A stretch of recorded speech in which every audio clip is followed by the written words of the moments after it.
رسول اللہ صلی اللہ علیہ وآلہ وسلم نے فرمایا، 3 عادات ایسی ہیں کہ جس آدمی میں پائی جائیں اللہ تعالیٰ اس کا آسان حساب لے گا اور اس کو اپنی رحمت سے جنت میں داخل کرے گا۔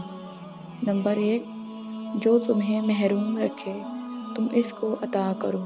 نمبر 2، جو تم پر ظلم کرے تم اس کو معاف کرو۔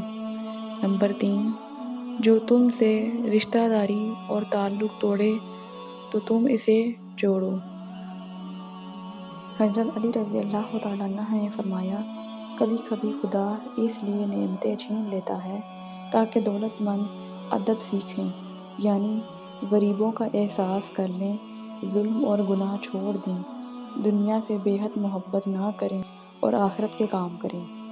آپ صلی اللہ علیہ وآلہ وسلم نے فرمایا، جس نے کسی کی برائی دیکھی اور پھر اس پر پردہ ڈال دیا تو اس نے گویا قبر میں گاڑی گئی لڑکی کو زندہ کر دیا۔